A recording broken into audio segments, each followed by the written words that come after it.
Ya, Assalamualaikum. Sebelumnya perkenalan dari kami mahasiswa Unswagati tingkat 3 semester 5 dari Fakultas Ilmu Sosial dan Ilmu Politik. Ingin mewawancari Bapak Ade sebagai narasumber di sini. Ya. Untuk mempertanyakan seputar CSR di Desa Ciputat, Kabupaten Kuningan, Jawa Barat. Jadi sebelumnya mungkin ada pembukaan atau pengantar dari Bapak Ade tentang CSR di Desa Ciputat, Ya. dan pelaksanaan CSR itu seperti apa, dan mangga silahkan. Ya. Terima kasih. Assalamualaikum warahmatullahi wabarakatuh. Waalaikumsalam. Sebelumnya perkenalkan dulu, mungkin teman-teman dari Unswagati di sini berkesempatan hadir untuk mencari data Ya. atau mengkaji bidang CSR khususnya di Desa Ciputat. Sebelumnya perkenalkan dulu, saya Ade Abdul Jafar Sidik, kebetulan sebagai anggota DPRD Kabupaten Kuningan dari fraksi Partai Amanat Nasional dari PAN.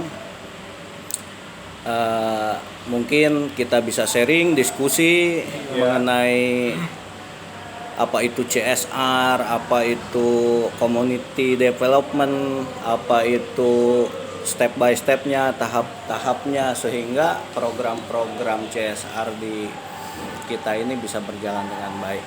Sebelum ke sana perlu diketahui juga bahwa menurut pemahaman saya bahwa konsep CSR itu sendiri merupakan tanggung jawab sosial, corporate social responsibility, gitu, yang dimana itu diterapkan biasanya oleh perusahaan-perusahaan yang ada, oleh swasta atau BUMN.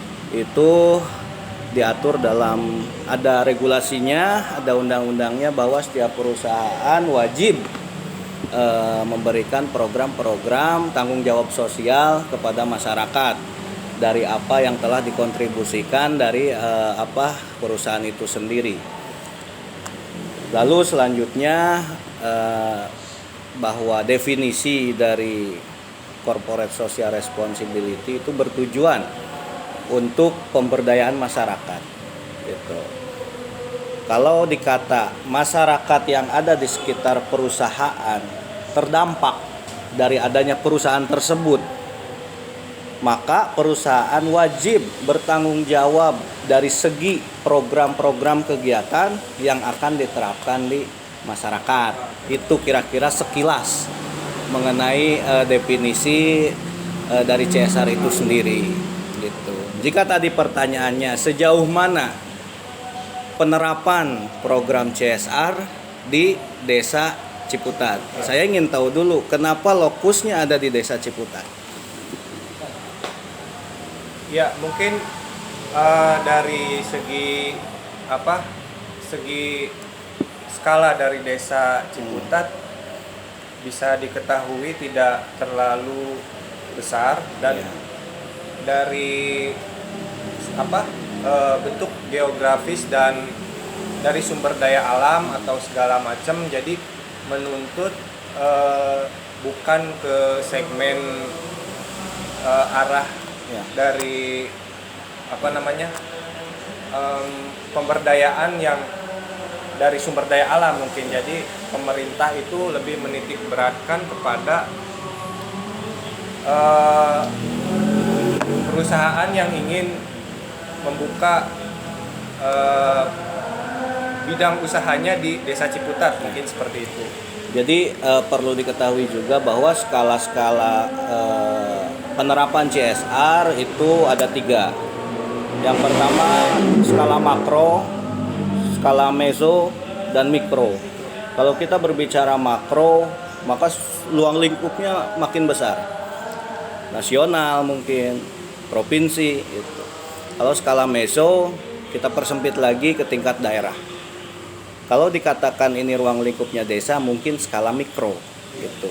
Jadi pemerintah desa terus mengintervensi segala perusahaan yang ada di wilayahnya untuk mengeluarkan CSR-nya gitu. Kalau dikatakan sekarang lokusnya di Desa Ciputat, di Desa Ciputat itu banyak perusahaan-perusahaan, khususnya kita punya pasar, gitu kan. Ada toko modern di situ. Terus kita ada home industry, gitu di Desa Ciputat. Yang dimana perusahaan-perusahaan seperti itu wajib memberikan kontribusi positif kepada masyarakat Desa Ciputat, gitu. Bukan desa lain, tapi Desa Ciputat. Jika ditanya sejauh mana penerapannya, yang saya ketahui gitu sebagai legislator ataupun sebagai pengawas kebijakan di daerah, ya tetap kita bisa kolaborasi bersama desa untuk terus-terusan memantau sejauh mana kinerja para perusahaan. Kalau kita bedah lebih dalam lagi, perusahaan di kita itu menghitung omset pendapatan per tahun dulu. Kalau dikatakan per tahun kita dapat anggaran perusahaan itu labanya 100 juta dikatakan ya kita ambil untuk dana program CSR. Biasanya perusahaan itu tiap perusahaan beda-beda bentuknya. Ada yang 10%, ada yang 20% gitu. Kalau 100 juta misalkan 20%, ya berarti 20 juta untuk masyarakat. Kalau 10%, 10 juta, ya itu tergantung perusahaan itu sendiri. Bentuk kegiatannya yang sering dilakukan tentunya untuk peningkatan daya beli ekonomi masyarakat. Ya, karena apa?